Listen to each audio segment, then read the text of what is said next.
en un ratito, corto brevemente, y desde la oficina ya sentado la seguimos. Pero podemos ir charlando hasta que suba el ascensor, podemos ir charlando. Excelente. Bueno, formalmente, buenas tardes a todos. Bueno, mi nombre es Adriana Narváez, soy la rectora del Instituto de Capacitación Aduanera y hoy tenemos el placer, el honor que nos esté acompañando en esta charla el embajador Federico Villegas, que es el representante de la misión permanente de Argentina ante los organismos internacionales. Tuve el gusto de conocer al doctor Villegas en el foro público de la OMC, donde Argentina además presentó un panel vinculado a biotecnología en el agro, en el sector agrícola, y bueno, conversando sobre que muchas veces en nuestras carreras, sea en el comercio internacional, en relaciones internacionales, en derecho aduanero, no está completamente difundida la tarea que cumple la misión permanente. Así que la verdad que se lo agradecí por escrito, lo quiero hacer público. La verdad que valoro mucho su buena predisposición y nos gustaría que nos comente un poquito la tarea que cumple la misión permanente, qué funciones cumplen exactamente, cómo es la representación ante la OMC, ante la ONU. Perfecto. ¿Me escuchan bien? Excelente. Bueno, muy bien. Bueno, buenas tardes.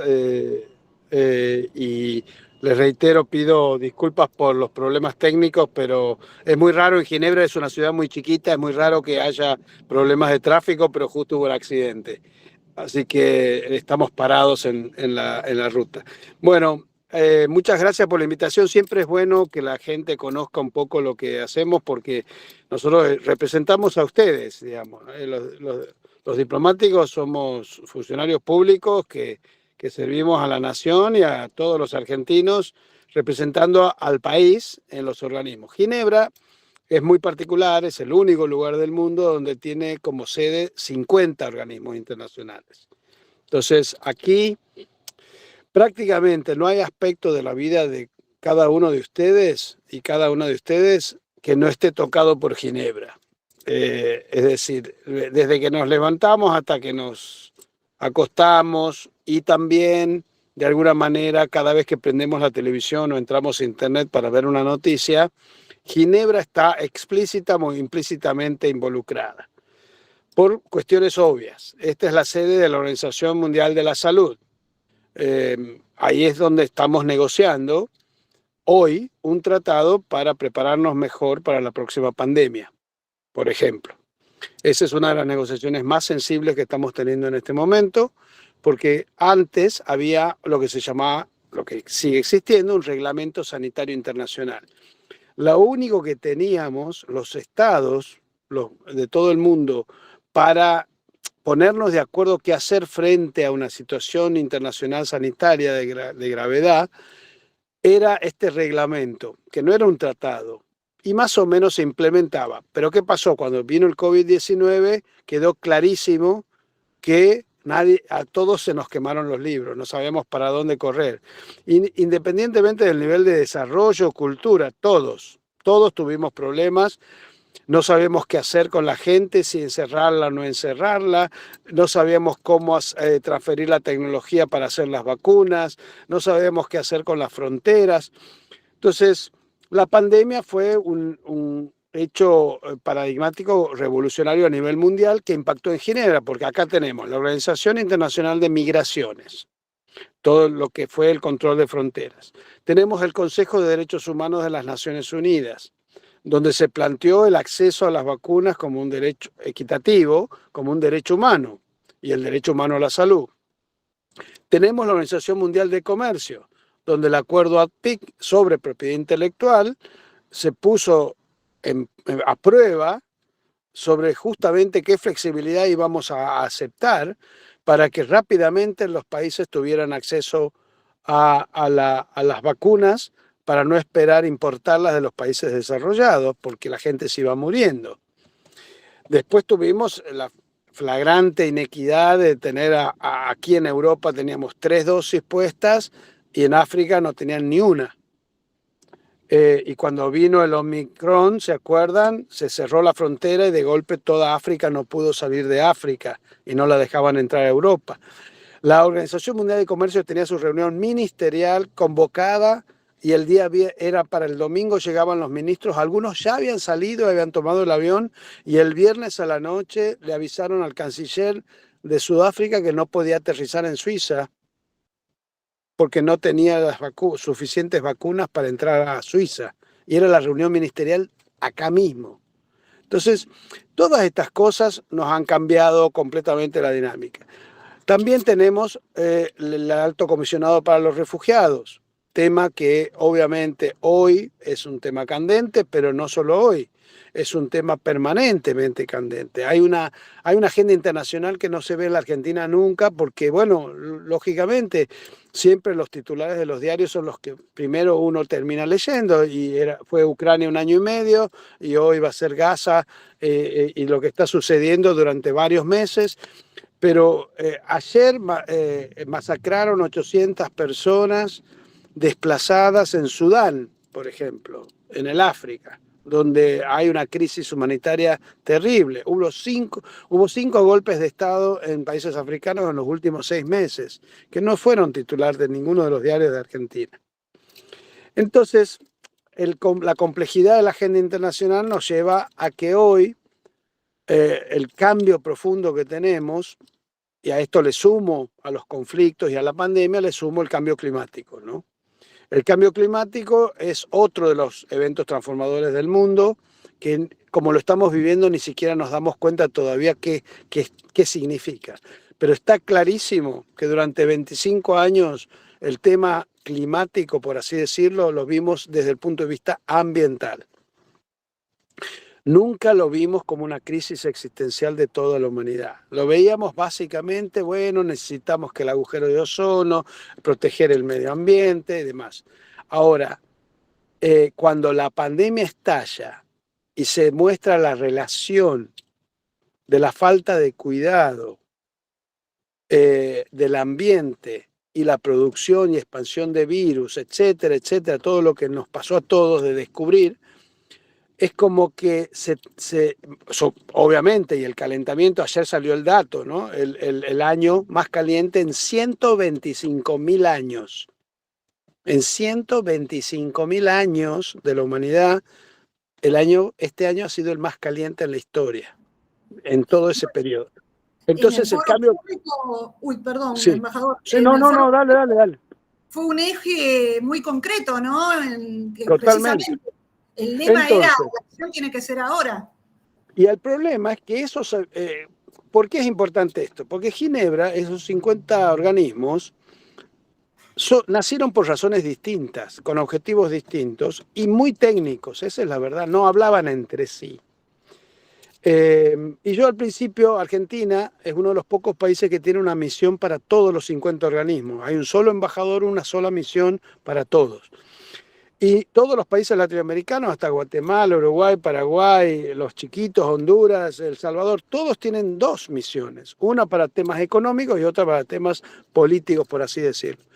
Yo cuando me designaron acá, yo vengo de abrir una embajada en el África, abrí la embajada argentina en Mozambique, otro de los grandes temas que puede ser objeto de una charla, porque el potencial de la proyección de Argentina hacia el África es enorme, totalmente desconocido, y yo habiendo estado 4 años allá, es realmente extraordinario, sobre todo la transformación del África a partir del paquete tecnológico agrícola argentino es un potencial enorme, una exportación de valor agregado nuestro, etcétera, tecnología y demás.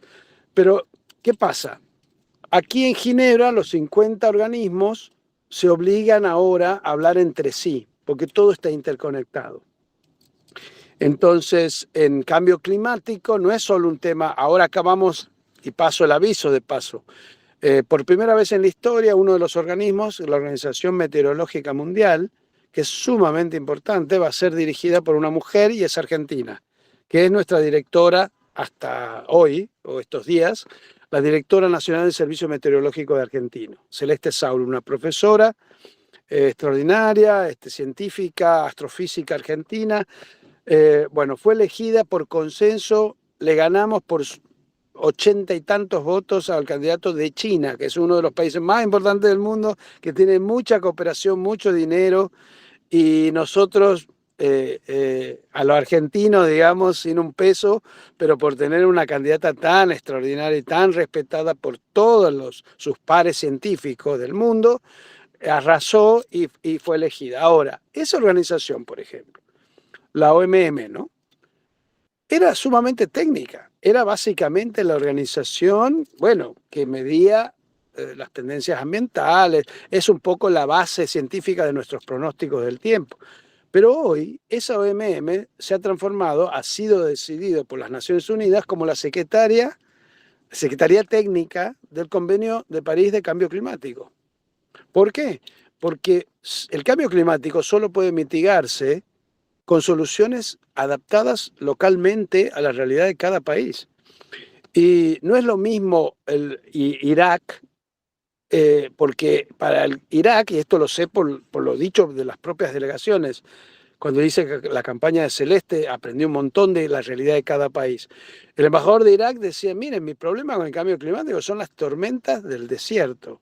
No son ni, no es que sube el mar y me va a tapar como una isla del Pacífico, no es, es la tormenta del desierto. Se han incrementado un 300% las tormentas del desierto. Entonces, claro, ahora la OMM, que era una cosa súper técnica de científicos, resulta que va a tener que analizar todo el impacto social, ambiental, del cambio y económico. Y así todo. Por ejemplo, en el Tratado de Pandemias tenemos que abordar el tema de propiedad intelectual. ¿Cómo hacer? Y les doy un dato. Ahora tenemos una discusión muy dura sobre diagnósticos y tratamientos, donde los países de siempre, que han sido los pioneros en tener la tecnología, no quieren ceder en transferir la tecnología para tratamiento de COVID o diagnóstico. Entonces, resulta que en África el SIDA bajó estrepitosamente las muertes del SIDA en los últimos 15 años. ¿Pero por qué? Porque en Doha, en la OMC, acordamos una declaración sobre salud que generó una flexibilidad para el acceso a la tecnología de producción de las drogas retrovirales, etcétera, etcétera, para el tratamiento de SIDA.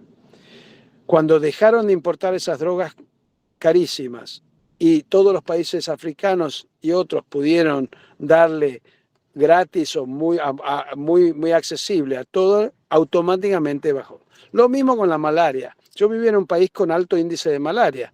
La malaria es terrible, pero ¿saben qué? La malaria tiene tratamiento, no tiene vacuna, recién se acaba de descubrir, se está probando, pero yo tenía todos los empleados de la embajada, que eran 4 empleados, no eran muchos, pero los 4 tenían malaria y los 4 periódicamente tenían esas fiebres de 42 grados. La malaria es una cosa terrible. La fiebre va en 2 horas de 36 a 42, en 1 hora. Es una cosa muy, muy grave. Ahora, ¿qué pasa? En cuanto te da positivo, vos vas a la farmacia y por $1 hay una ristra de pastillas que se toma y se cura. Entonces, nuestra discusión ahora es, ¿qué más prueba necesitamos de la flexibilidad para acceder al conocimiento, para el tratamiento de ese tipo de cosas pandémicas que lo que ha pasado con malaria o con el SIDA? Entonces, y en Consejo de Derechos Humanos, con esto termino, por supuesto hay un montón de cosas. La Organización Internacional del Trabajo. Hoy vengo de presidir un comité en la Organización Internacional del Trabajo que tiene más de 200 convenios internacionales que ustedes saben son parte de la normativa argentina día a día nuestra de regulación del tema del trabajo. El Comité Internacional de la Cruz Roja, que puedo decirles, está en los diarios, en medio de Gaza, nos ayudó a identificar los soldados de Malvinas que no habían sido identificados. Es decir, esos 50 organismos abarcan todo tipo de temas. Y en la Organización Mundial del Comercio acabamos de acordar un acuerdo de pescas muy importante, 20 años de negociación para prohibir las subvenciones a la pesca, y eso es muy importante por lo que está pasando en la milla 201 de la Argentina, como ustedes saben, y la depredación de nuestra zona económica exclusiva. Por primera vez vamos a tener un acuerdo que nos permite ir a denunciar a aquellos países que subvencionan especialmente las flotas pesqueras para que vayan a pescar del otro lado del mundo, subvencionadas, a depredar entonces, eso no lo teníamos antes. Ahora vamos a poder llevar a China y a otros países a la OMC y denunciar. Y eso, si entramos en ese circuito, vamos a poder tener compensaciones por esa depredación cuando probamos de que hay una subvención que daña el medio ambiente. O sea, hay una multiplicidad de cosas. El tema agrícola, y con esto cierro en lo comercial, bueno, el de agrícola ni qué decirles, es uno de los desafíos más importantes. Hoy tenemos un relato, porque ahí sí yo creo que hay que llamarlo relato, en la forma en que en la Argentina usamos la palabra relato, el Pacto Verde Europeo. Es decir, los europeos hoy están diciendo que, bueno, que en el tema subsidios industriales ellos no dicen nada. Nos siguen queriendo vender su tecnología industrial, eso, aunque dañe el medio ambiente, sería más fácil que nosotros tuviéramos el know-how para no tener que tener barcos que cruzan el océano trayéndonos la tecnología. Pero bueno, ellos dejan aparte eso. Pero en agricultura están obsesionados con que el calentamiento global es producto de la forma en que nosotros hacemos la agricultura o porque comemos carne. Entonces, ¿qué pasa? Hay es muy importante que nosotros construyamos la narrativa y eso toda la comunidad de todo tipo de países como la Argentina, donde es tan importante para nuestra economía el sector agroexportador, es mostrar que la agricultura sin subsidios y con sustentabilidad, con un círculo virtuoso de Estado, comunidad científica, sector privado, etcétera, se puede hacer. Y que nosotros no fuimos los culpables del calentamiento, porque no fuimos los culpables de las emisiones que generaron esta crisis.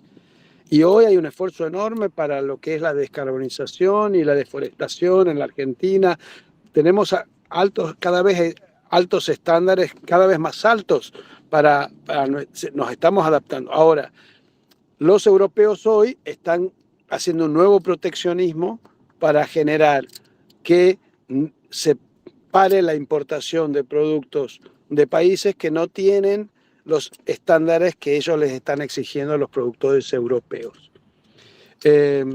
Y esa es una guerra muy abierta. Sí, perdón. Perdón, embajador. En ese sentido, ¿cómo ve usted dentro de lo que, digamos, pueda plantear su posición o cómo Argentina se está posicionando ante el mecanismo de ajuste de carbono en frontera, ¿no? Que me parece que se está hablando muy poco del tema y ya comenzó el 1 de octubre, la Unión Europea arrancó la prueba piloto.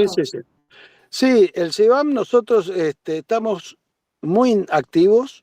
Hay un grupo grande de países que no solo latinoamericanos, también hay otros países de otras regiones que hemos mandado una carta muy importante en Bruselas a la Comisión Europea explicando que tiene que haber una prueba científica, que tienen que tener en cuenta todo lo que estamos haciendo.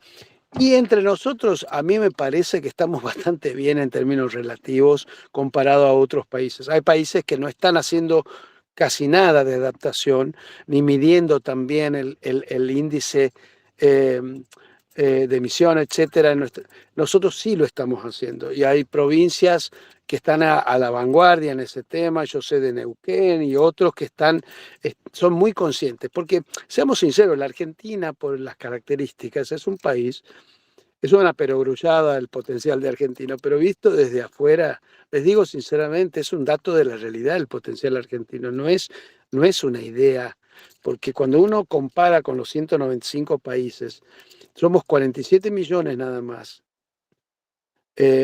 lo cual significa un manejo de una población con posibilidad de transformar. O sea, Nigeria son 250 millones de personas. Por más petróleo que tenga, cambiarle la vida a 250 millones de personas que puede llevar generaciones enteras. Nosotros somos 47, el octavo país más grande del mundo, en una zona de paz, sin conflictos interestatales ni conflictos intestinos, y con recursos naturales de todo tipo y con un capital humano extraordinario. Entonces, la Argentina puede tener muchas Argentinas, puede tener una Argentina de producción energética tradicional, como Vaca Muerta, pero puede tener toda una Argentina de producción eólica en el sur, y yo soy de Santiago del Estero, todo el norte argentino podría estar manejado por energía solar. Es decir, no es una o la otra. Puede la Argentina convivir con todas. Lo mismo en la agricultura. Podemos tener una agricultura orgánica, que de hecho es una gran sorpresa.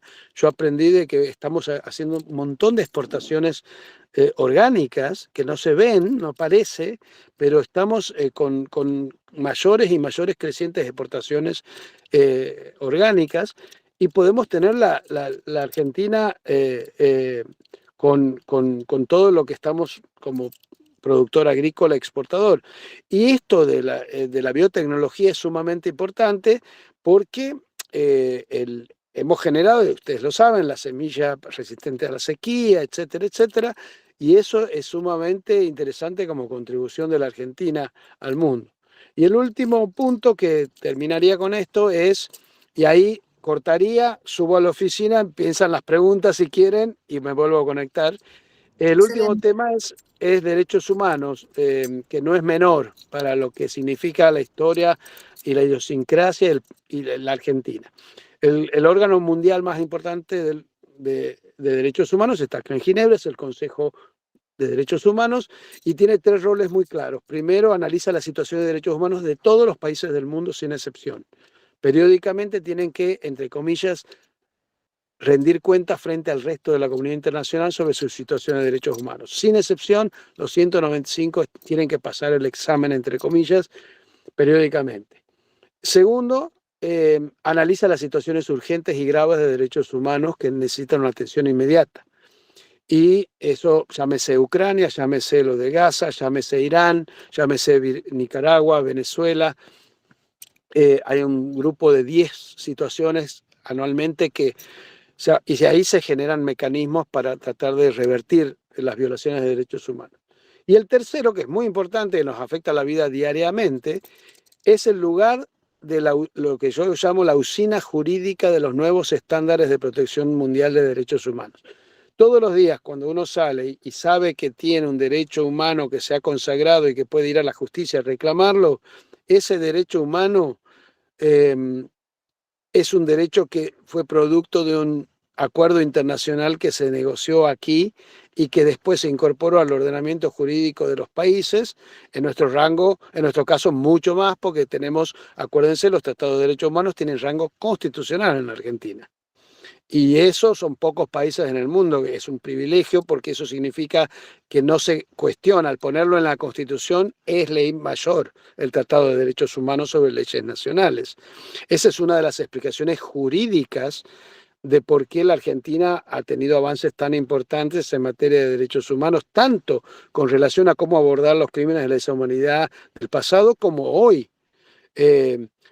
Con temas de orientación sexual, con temas de inclusión. Es decir, no es una cosa ni casual, ni un capricho ideológico, ni una decisión de un sector político, ni un invento de los organismos de derechos humanos. Esto es algo mucho más sofisticado, porque la Argentina ha llegado a tener el liderazgo mundial en este tema, producto de su propia experiencia, porque hay una cuestión jurídica. El derecho internacional de los derechos humanos, desde que Pinochet fue detenido por Garzón en Londres y se aprobó el Estatuto de la Corte Penal Internacional en el año 98, fíjense que en el 98 son 4 años después que la reforma constitucional de la Argentina, que incorpora los derechos humanos con rango. No es casual esa combinación de hechos en 4 años.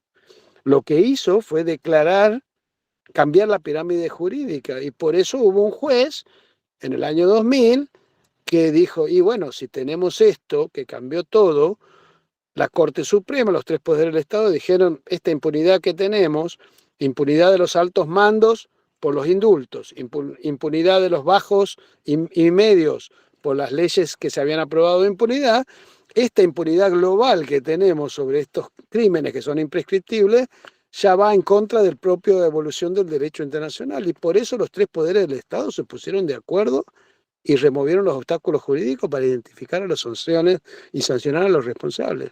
No es por eso, pero bueno, nunca uno tiene la oportunidad de explicar el detalle de todas estas cosas, pero la verdad que nos ha faltado, creo que hemos fallado en explicar en Exacto. detalle de qué se trata. Comunicar Ya, en detalle, claro, de educar que al sea soberano, de comunicar, de comunicar de manera más horizontal.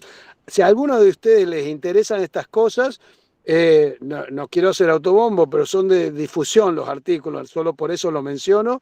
Hay 2 o 3 artículos recientes en Infobae, en Perfil, que he sacado, donde un poco muestra desde afuera cómo se ve el proceso argentino, las razones que nos llevan a tener este liderazgo mundial.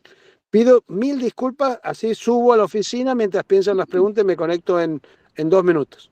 ¿Ok? lo aguardamos. Muchas Listo. gracias. Bueno, si les parece a todos, para ser más ordenado, si quieren dejar las consultas en el chat por escrito, genial. Yo tengo una muy puntual respecto a la conferencia ministerial de Abu Dhabi en febrero. Así que no sé si se quieren sumar a algo vinculado a eso, a los aspectos generales de los distintos organismos. Creo que lo más ordenado es vía chat. Y aguardamos unos minutitos a que el embajador se pueda volver a conectar. Seguimos con la grabación como para que no quede particionado. Total, van a ser unos minutitos seguramente.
Bueno, excelente.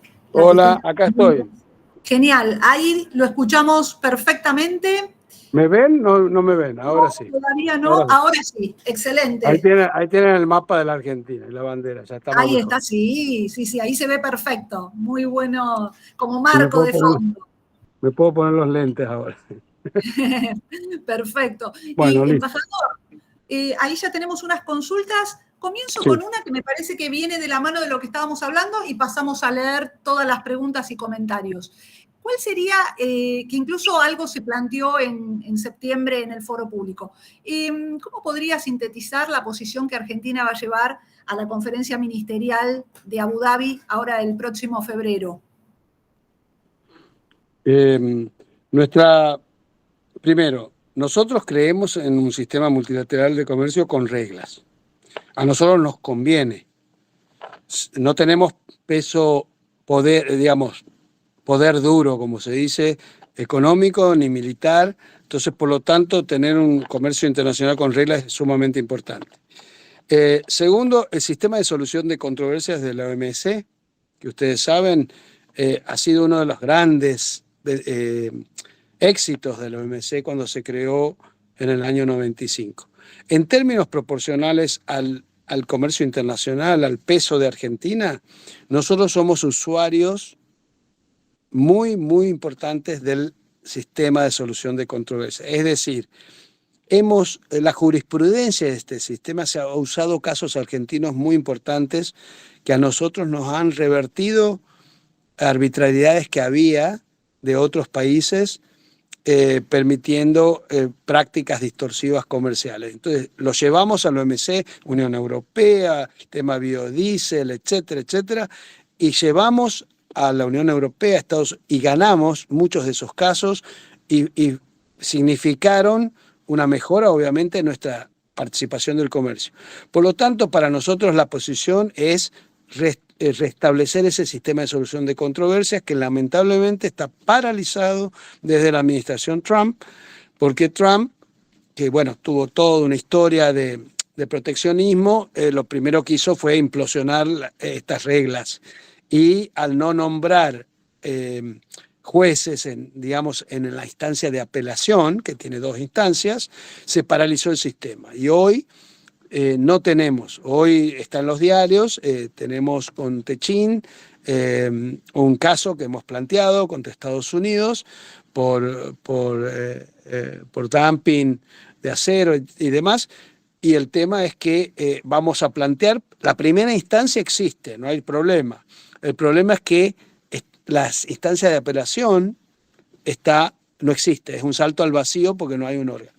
Así que esa va a ser una. Y la tercera, yo diría, como medular, porque el de pesca, que ya lo sacamos y era muy importante por Malvinas, muy importante, para no generar nuevos derechos a partir de las concesiones pesqueras, todo eso se solucionó, quedaron cláusulas muy importantes a favor de la Argentina en ese acuerdo, pero sí el tema agricultura, lo que hablaba antes, a la ministerial no queremos ninguna reforma agrícola que lo único que vea sea un lado de la historia, con una parte de la narrativa. Y eso significa aceptar que los subsidios agrícolas distorsivos que da Europa y otros también dañan el medio ambiente, también afectan la seguridad alimentaria. Son trillones de dólares que están dañando el medio ambiente con prácticas distorsivas agrícolas. Así que el tema agricultura también va a ser prioritario. Excelente. Bueno, tenemos algunas consultas, si quiere se las leo. Sí, sí. Como usted prefiera. Sí, sí. Dice, si nos puede comentar cómo nos ven en Ginebra con la posibilidad de que Milei sea presidente, dado que quiere romper relaciones comerciales con Brasil y China. No, es simplemente, lo único que puedo decir es simplemente que hay muchísima expectativa, ¿no? Expectativa barra preocupación, digamos. Argentina es un país importante, es un país con liderazgo, es un país, y este es un fenómeno de fragmentación, todo lo que sabemos, no voy a repetir lo que está en el día a día, no es un fenómeno exclusivo de la Argentina. Es un fenómeno que está sucediendo en muchos lugares. Entonces, hay una preocupación, pero no están simplemente todos como si fueran argentinos más esperando el 20 de noviembre. Esa es la verdad. No hay reunión donde no me pregunten sobre el tema. Bien, excelente. Macarena dice, a mí me interesaría saber cuál es la postura que tomó Argentina frente, no al conflicto de Ucrania, sino respecto a las violaciones de los derechos humanos que están ocurriendo y cómo se planteó este punto, ¿no? Bueno, muy importante, la posición de Argentina fue muy, muy clara. A mí me tocaba, justamente el año pasado, presidir el Consejo de Derechos Humanos de Naciones Unidas, todo el año. Y me tocó nada más ni nada menos el conflicto de Ucrania. Era Rusia y Ucrania, los dos eran miembros del Consejo, así que fue muy difícil. Ahora, lo cierto es que el sistema del Consejo de Seguridad de Naciones Unidas, que fue creado para parar o prevenir este conflicto o reaccionar, quedó paralizado completamente, recuerdan, porque el que vetó la acción del Consejo de Seguridad fue la propia Rusia, que había invadido Ucrania. Entonces, el derecho a veto, famoso, que algunos sabrán, ¿no? Son 5 países que pueden parar cualquier decisión y no se puede adoptar nada. Eso hizo que se paralizara todo. Por eso Nueva York no pudo hacer nunca nada. Pero de este lado, nosotros teniendo los mismos países, como no hay veto, por mayoría abrumadora, 32 de 47, con 11 abstenciones y solo 2 en contra, y 32, Argentina, por supuesto, la vanguardia en esos 32, condenamos la invasión y establecimos por primera vez en la historia una comisión de investigación sobre las violaciones de derechos humanos y de derecho internacional humanitario por parte de Rusia al invadir Ucrania. Y a mí me tocó como presidente designar los miembros de esa comisión, que son los que han hecho un informe muy contundente sobre todo tipo de violaciones. Después hicimos una ampliación a través de por la masacre de Mariupol y lo que pasó en Bucha y otros lugares, le ampliamos. Lo mismo hicimos con Irán, después de la muerte de Mahsa Amini y todas las violaciones que sucedieron. Es decir, la posición de Argentina en eso es clara. Yo entiendo que los titulares de los diarios es muy fácil incorporar a la agenda doméstica sin filtro cualquier noticia internacional, pero es mucho más complejo que eso, y yo estoy muy tranquilo. Nuestra posición ha sido una posición muy respetada, y eso es lo que hace que podamos seguir hablando y teniendo ese liderazgo conceptual con países de todas las regiones. Hoy Argentina, para que se dé una idea, en el artículo que publiqué ayer sobre este tema, en Telam salió el de ayer, Argentina está generando nuevos estándares mundiales de derechos humanos, liderando con países de todas las regiones distintos temas. Con Alemania y con Israel propusimos y se adoptó por consenso un tema sobre ciberacoso, sobre todo de niños online. Con Francia estamos liderando el tema de desaparición forzada de personas. Con México y con Chile estamos liderando el tema de orientación sexual e identidad de género. Acabamos de presentar la primera resolución en la historia sobre tareas de cuidado, que es uno de los temas súper importantes que hay ahora por la inequidad en materia de las tareas de cuidado entre hombres y mujeres, que genera un peso adicional, etcétera, etcétera. Ese tema no existía, y lo trajo la Argentina y se adoptó con más de 50 países de copatrocinadores. Es decir, en eso con Ucrania hemos estado muy firmes y muy contundentes. Excelente. Luego hay un comentario más que consulta de Aide en relación a que, bueno, celebra que los distintos organismos internacionales trabajen en Ginebra, ¿no? Trabajen de forma articulada, sobre todo puntualmente por lo que usted comentó en relación a la pandemia. Que bueno, no es tan común, ¿no? En otros ámbitos. Luego Agustina se sumaba a la pregunta de Silvia y dice, ¿de qué forma afecta en los organismos las elecciones argentinas? Porque hay muchas posturas al respecto. Bueno, que fue un poco lo que ya respondió. No sé si quiere agregar algo. Y luego Gabriela dice, hay dos cuestiones que me gustaría consultar. La primera es una opinión acerca de las bases chinas en Argentina. ¿Cómo fue que se aprobó ello? ¿Cómo funcionaría en relación a la pesca ilegal? Que era justamente lo que usted había mencionado hace un ratito. Y lo segundo, me gustaría conocer su opinión acerca de una posible presidencia de Milei, bueno, y cómo lo ve en materia de derechos humanos. Es una pregunta candente. Como usted lo podrá percibir de allá, bueno. No, pero no, la pregunta candente, simplemente pongan en Google Federico Villegas, Telam, y está el artículo que publiqué ayer, salió a las 7 de la tarde, y se llama ¿por qué frente al balotaje es imprescindible que derechos humanos continúe como un eje de la política exterior de Argentina? Así que ahí está la respuesta a lo que me acaban de preguntar. No, y sobre lo primero de China, la verdad, les digo con toda sinceridad, no conozco, no tengo la información y los detalles sobre el tema de las bases chinas.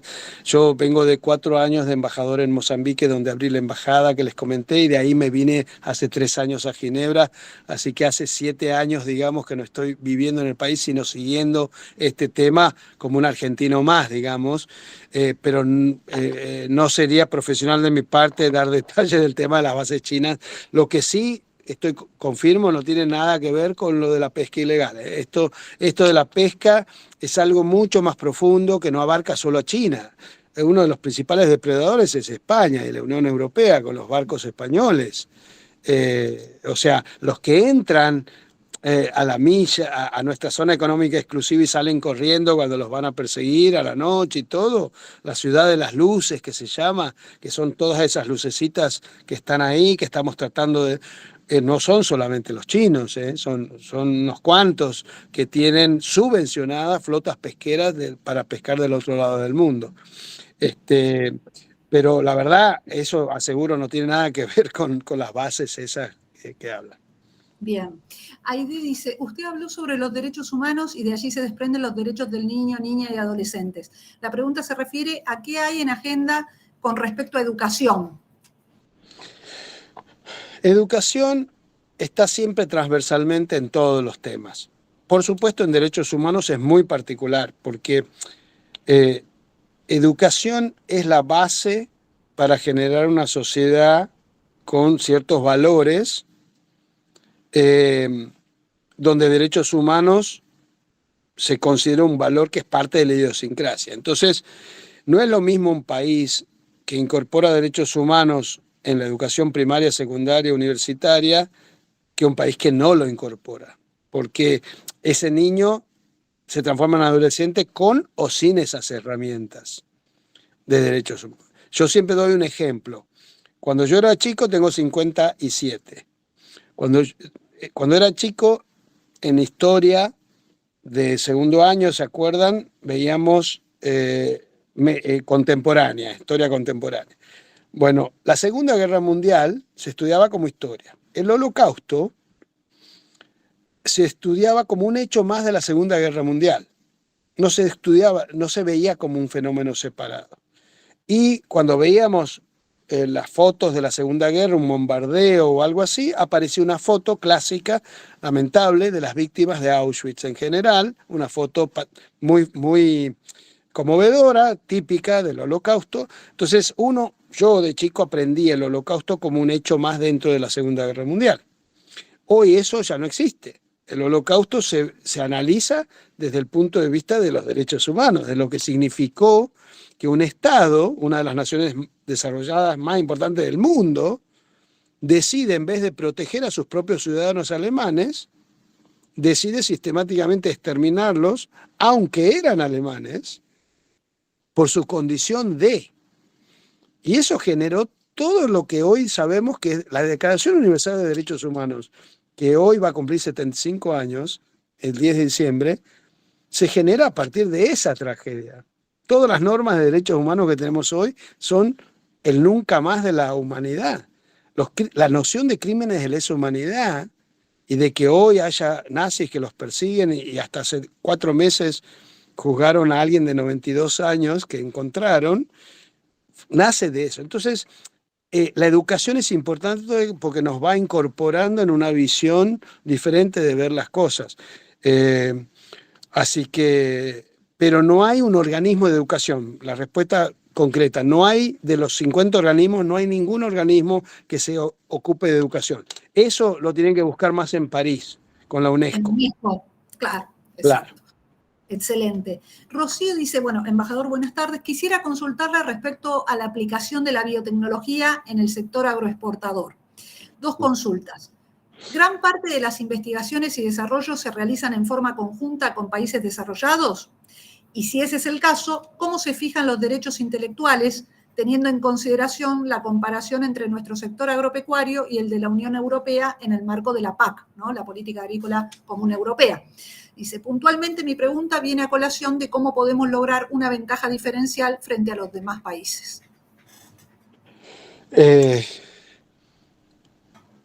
Yo, por lo que he aprendido a través de mi experiencia, porque en Mozambique, justamente, Mozambique eligió a la Argentina como el socio estratégico para la revolución agrícola en el país, ¿no? Ahí tuve la experiencia en el terreno de traer la experiencia argentina. Sobre todo la segunda parte de la pregunta.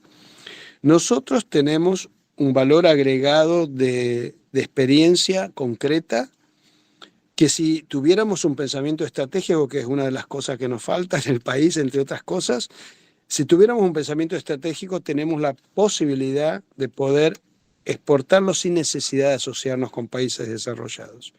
Tenemos la capacidad nosotros de generar un círculo virtuoso de un paquete agrotecnológico sustentable que el mundo necesita. Les doy un ejemplo concreto. Mozambique es un país del sur de África con 36 millones de hectáreas arables, aptas para producir alimentos. Exactamente la misma superficie arable de la República Argentina. Exacta. Nosotros hacemos agricultura y producimos alimentos para 400 millones de personas en 34 de las 36 millones de hectáreas. Mozambique solo ha podido explotar hasta ahora 4 de las 36 millones de hectáreas. Por eso, porque yo pude llevar a la gente del INTA, del CONICET, de la Cámara de Fabricantes de Maquinaria Agrícola, los polos de extrusión de soja, de alimento balanceado de Córdoba y Santa Fe, al ingeniero Cristiani, que es el zar de la silobolsa. Todo eso pudimos armar un pensamiento estratégico y llevar el paquete argentino. En Mozambique, que es un país largo, no conocían la silobolsa, por ejemplo. Somos el mayor exportador del mundo, ustedes lo saben. No la conocían directamente. Y todavía estaban pensando cómo hacer para construir silos en el África, donde están complicadas las rutas. Entonces, ahí lo único que tuve que hacer es decir, miren, nosotros ya no construimos silos, nosotros tenemos esto, que pasa esto. Y lo primero que preguntaron es, pero ¿eso sirve para un pequeño productor? Porque por ahí yo no tengo una producción para tener una silobolsa. Y ahí le explicamos en el terreno de que la silobolsa podría comprimirse y un productor tener su producción compartida a la silobolsa. Ese tipo de cosas son las que Argentina puede hacer. Y la verdad no necesitamos socios.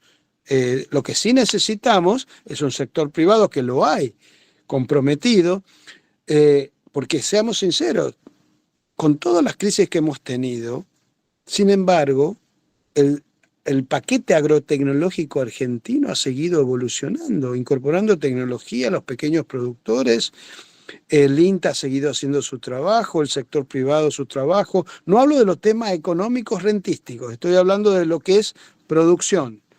Y hemos seguido, y ahora encima le hemos incorporado una visión de sustentabilidad muy importante, que nos va a permitir a nosotros competir en igualdad de condiciones con otros en Europa, pero también, seamos sinceros, hay un mundo por delante que no es Europa, que son el mundo que también está esperando nuestro paquete tecnológico y nuestros alimentos. Así que yo creo que se puede hacer sin necesidad de asociarnos con países desarrollados, salvo que, por supuesto, convenga, ¿no? Siempre conviene. Sí, obviamente. Bueno, usted había enfatizado allá en el foro público, en su exposición, las similitudes del agro, que lo había sorprendido, las similitudes del agro de Mozambique en relación al agro de Argentina, ¿no? Y justamente yo le quería preguntar, me parece que ya la respondió, cuáles eran esos puntos en común que encontró y que de alguna manera lo impactó. Les doy, si me permiten rápidamente, un ejemplo concreto. En África se come mucho pollo. No hay carne de calidad, salvo Sudáfrica, Botsuana y algunos otros. En general, la carne vacuna, digamos, no. Pero el pollo es lo más importante. Mozambique importaba el 75% de los pollos que comían los mozambicanos, principalmente de Sudáfrica, que eran brasileños. Solo 25% producción local. By the way, riquísimos, chiquititos de campo, sin hormonas, como comía yo cuando era chico. Ahora, ¿qué pasó? Cuando hubo la crisis, ¿se acuerdan de la gripe, de la peste de los pollos de Brasil? Lo que pasó es que de golpe no podían importar. Tuvieron que reconvertir y empezar a hacer producción nacional. Lograron en un año cambiar la ecuación. 75% de los pollos producción local y solo 25% importados. Fantástico. Pero seguían siendo más caros los pollos mozambicanos que los importados. ¿Por qué? Por el alimento balanceado. Porque no tenían la forma de producir localmente el alimento.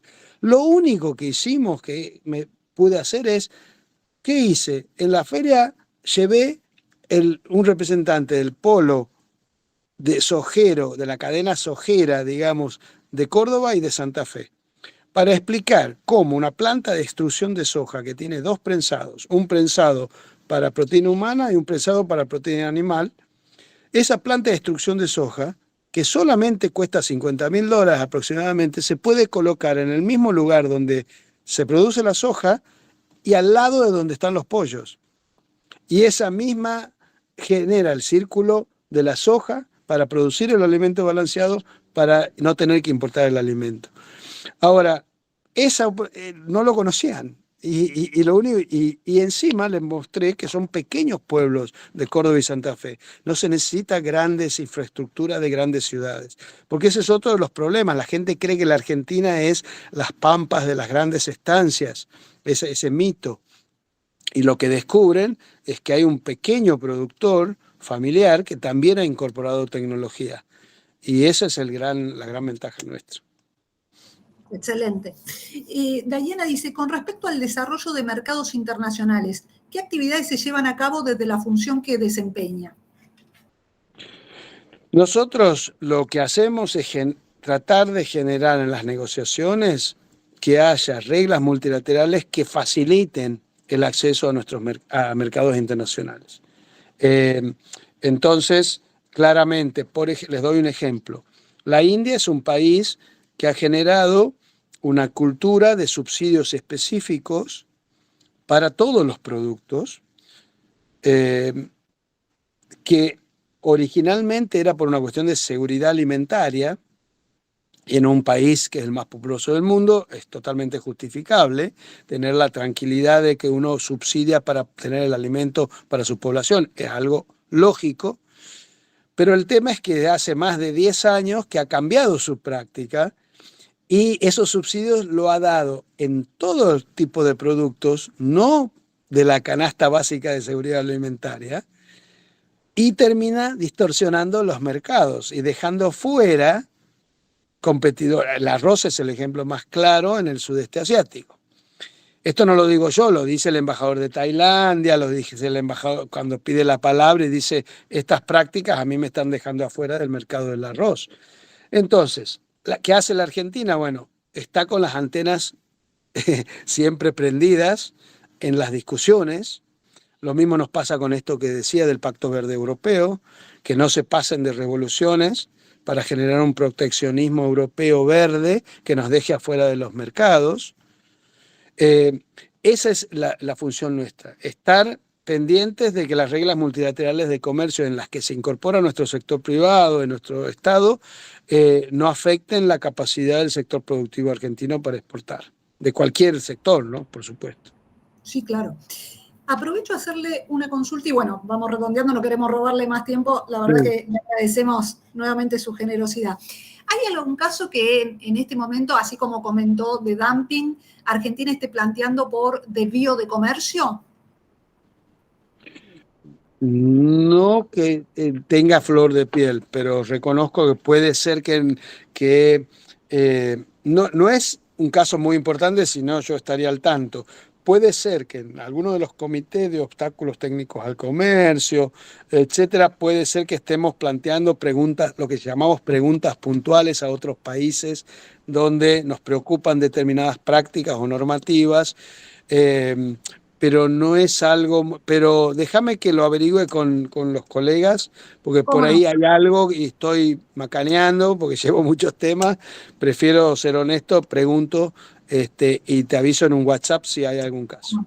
Excelente. Bueno, y la última, prometo que es verdad, no amago más con ninguna consulta, pero simplemente porque justo nombramos un montón de organismos y no hablamos de la UNTAD y tal vez sí, es fundamental, ¿no? Exacto. Bueno, la UNTAD es una de mis debilidades, porque cuando yo llegué, lo primero que presidí varios comités de distintos temas, pero el primer comité que presidí fue la Comisión de Comercio y Desarrollo de la UNTAD. Y tuvimos que adoptar el programa de acción de la UNTAD de 4 años. La UNTAD hoy es fundamental porque es el lugar de pensamiento estratégico de las nuevas condiciones geopolíticas e internacionales de comercio y desarrollo para los países en desarrollo. Entonces, va a cumplir 60 años el año que viene. Y ahí van a ver una movida muy importante. ¿Por qué? Porque la UNCTAD es hoy el lugar con la mejor y mayor información técnica en materia de comercio y desarrollo a nivel mundial. Hoy, el informe de comercio de la UNCTAD anual lo utiliza el Fondo Monetario, el Banco Mundial, la Universidad de Buenos Aires, la de Harvard. ¿Por qué? por la calidad técnica que tiene. Por ejemplo, en la pandemia, el primer organismo que hizo un diagnóstico de lo que estaba pasando en materia de comercio y desarrollo a partir de la pandemia fue la UNCTAD, y fue sumamente valioso. Entonces, hoy la UNCTAD estamos tratando de encontrar ese punto medio para generar una visión global de desarrollo donde todos nos sintamos responsables de hacer algo juntos. Porque pensemos en algo. El cambio climático es la primera crisis existencial que tenemos como humanidad en no sé en cuántos años o siempre. ¿Por qué significa existencial? Porque hoy, yo les digo a los europeos, cuando uno va al supermercado acá en Ginebra, yo voy a hacer las compras todos los sábados a la mañana con mi hijo, y cuando pongo la fruta y la verdura, la pongo en una bolsita, que es hermosa la bolsita, que parece una tela o un plástico, y por supuesto es reciclable, ¿no es cierto? Entonces yo le digo, claro, cada vez que usamos la bolsita, que es igual, la misma utilidad del plástico, le digo, qué bueno, uno no se siente culpable, y uno después la tira a la basura.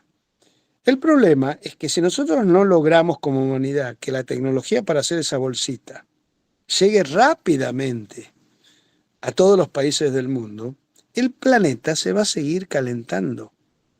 Entonces yo lo que tratamos de explicar a los europeos es que no pueden ver el concepto de propiedad intelectual en cosas estratégicas como esta, con el concepto de la revolución industrial del siglo XVIII, de ventaja comparativa, porque en realidad, y les digo directamente a los colegas, ustedes no van a poder poner una capa de cristal sobre Europa para que no se caliente Europa y el resto nos vamos a morir incinerados y ustedes van a quedar frescos. Eso no va a pasar. Si nosotros no logramos también mitigar el cambio climático con soluciones locales, con acceso, ustedes se van a morir con nosotros igual incinerados. Entonces, eso es lo que UNCTAD está tratando, generar las condiciones para tener una nueva aproximación a temas transversales como el cambio climático, como el tema de pandemia, y convengamos, fíjense, los pocos éxitos que ha habido multilaterales con la guerra de Ucrania, los pocos éxitos que ha sido el acuerdo de granos para que acepte Rusia que los barcos sigan saliendo por las distorsiones que hubo. O sea, ustedes saben que Egipto, el 90% de todos sus granos venían de Ucrania y de Rusia. Entonces, ahora, ¿quién fue el organismo que estuvo en la negociación con Putin y con Ucrania, etcétera, para lograr liberar el mercado de granos y restaurar? Fue UNCTAD. Se le pidió a UNCTAD que fuera parte de ese pequeño grupo de tres. El representante de las Naciones Unidas para convencer a Rusia de liberar los barcos para volver a restablecer fue UNCTAD. Entonces yo creo que es un organismo que va a dar mucho que hablar. Y el último punto, es un organismo que ha abordado algo que por primera vez los estados están aceptando, que lo dijo Biden hace poquito, que es la reforma de la arquitectura financiera internacional. Nosotros ahí acordamos, costó un montón, pero por consenso, la necesidad de analizar una reforma de la arquitectura financiera internacional. Llámense las instituciones de Bretton Woods, que surgidas de la Segunda Guerra Mundial, Fondo Monetario, Banco Mundial, etcétera, que nunca se reformaron y siguen teniendo y actuando igual que en el año 45, 47. Entonces, eso era como un tema tabú. Todas las sucesivas crisis, crecimiento de las inequidades, la crisis financiera del 2009, la pandemia, la deuda, que no es un tema solo en la Argentina. Hay 80 países con problemas de deuda externa, no es solo la Argentina. Entonces, eso lleva a que la UNCTAD va a ser el motor de pensamiento de esa nueva arquitectura financiera internacional. Así que es otro de los organismos, la verdad, y gracias por recordármelo porque es muy, muy querido para mí, me había olvidado. No, y además muchas veces, ¿no?, queda como opacado en relación a los otros, ¿no? Y no se desarrolla tanto, incluso con el sistema generalizado de preferencias cuando hablamos de todo el tema de aranceles. ¿Y sabes por qué se opaca? Se opaca porque los países desarrollados quieren opacar la UNCTAD, no quieren que levante el perfil. porque los pone, los interpela a ellos.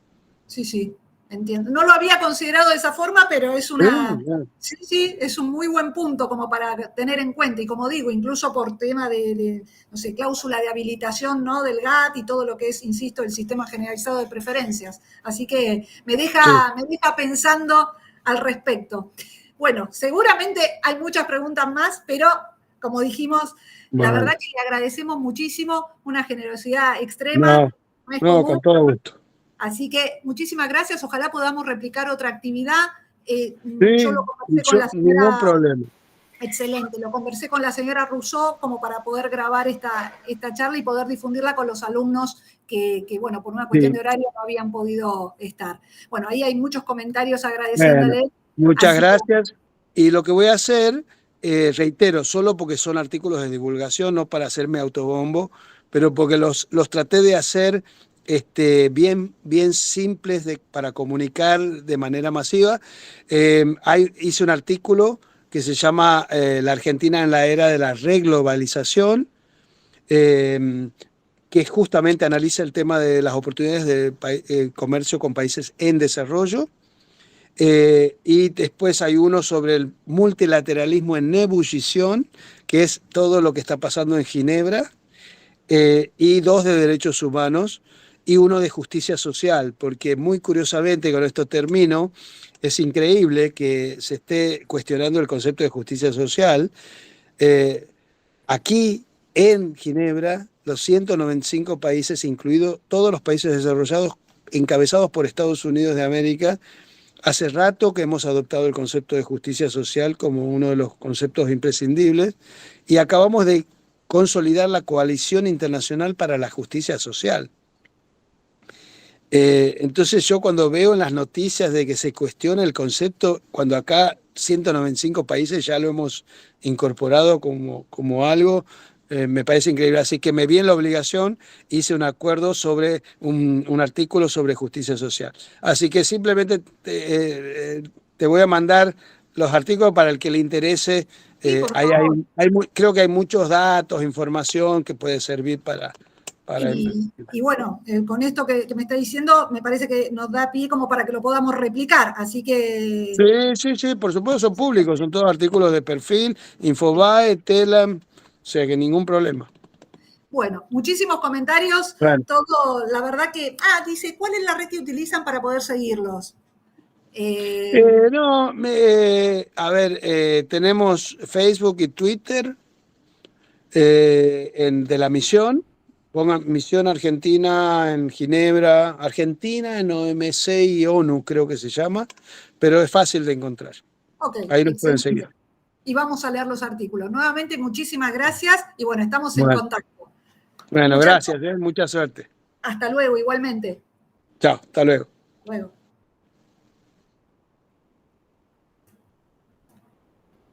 Bueno, y buenas tardes a todos.